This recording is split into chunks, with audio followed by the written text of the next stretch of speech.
Big impact talaga ito sa Barangay Ginebra. Ang matindi pa dyan, bumibilib at gusto ni Boss Al kung paano ito maglaro at nagustuhan talaga rin yung mindset nito. Sino nga ba siya? So PBA fans, maging Barangay Ginebra fans, siguradong matutuwa sa ginawa ni Chris Newsome para sa Ginebra. Dito ka bibilib kay Newsome talaga. So yan ang ating mga tatalakayin. Dito ka talaga bibilib kay Chris Newsome. Wala ka talagang masasabing masama sa ugali na to at kung paano siya tumanggap ng pagkatalo. So matatandaan namang naging kontrobersiya ang naging Game 3 quarterfinals ng Ginebra versus Meralco dahil sa mga hindi raw magandang naging tawagan ng referee rito, na kung saay parang naging yun din yung tinutukoy na at sinisisi nilang mga ilang taga Meralco kaya sila natalo. Pero may isang ang taga Meralco ang hindi man lang naapektuhan ng todo-todo dahil para sa kanya ay tanggap niya nga ang pagkatalo. So dito mo talaga makikita yung player na marunong tumanggap ng pagkatalo at may respeto sa resulta ng laro. Kung mapapansin nyo sa naging interview kay Newsome after ng game na to, may mga nabanggit siya na opinion na kung saay hahangaan mo sa kanya, na kung saay makikita mo sa kanya na walang bahid ng hindi pagtanggap ng pagkatalo. Kung tutuusin nag-good luck pa nga siya sa Ginebra. Hindi gaya ng iba dyan na pag natatalo pa naisisi doon sa referee. At base pa nga sa ilang mga nabanggit ni Newsome sa interview sa kanya, talagang ganun talaga ang basketball.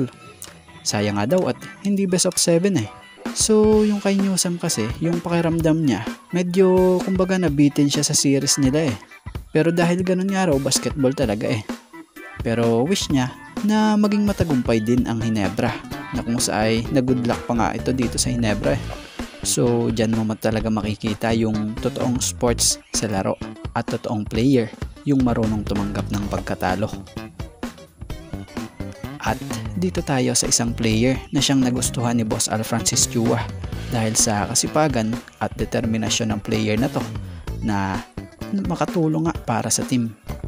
So kung babalikan nga natin nung Game 3 ng quarterfinals ng 49 season ng PBA Commissioner's Cup, Ginebra kontra Meralco, nagkaroon pala ng iniinda si Troy Rosario, gaya na tong si Justin Brownlee, na kung saay nung Game 3 inalisan pala ng tubig yung tuhod nitong nasabing manlalaro dun sa dugout, na kung saay akala nga raw nila na hindi na makakalaro, pero nakapaglaro pa nga rin raw ito. Kaya naman pala ganito kabilib si Boss Al Francis dito kay Ginebra forward Troy Rosario, na kung saay may nabanggit nga ito via Inquirer Sports sa credit po na he's a stud.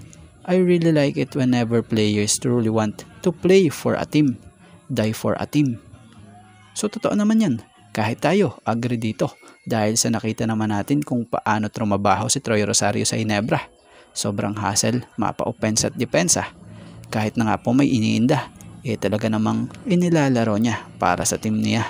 Bukod dyan, dito ka pa bibilib sa kanya, yung akala mo'y hindi na makakasama sa gilas dahil sa naunang napabalitang may knee injury na, pero eto't sumipot pa din kahit na may tape ang tuhod niya.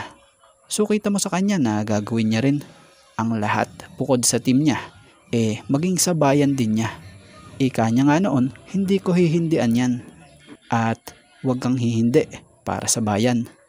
So yun, sa ngayon itong halang po muna ang ating sports pasada, and thank you for watching guys, and God bless everyone.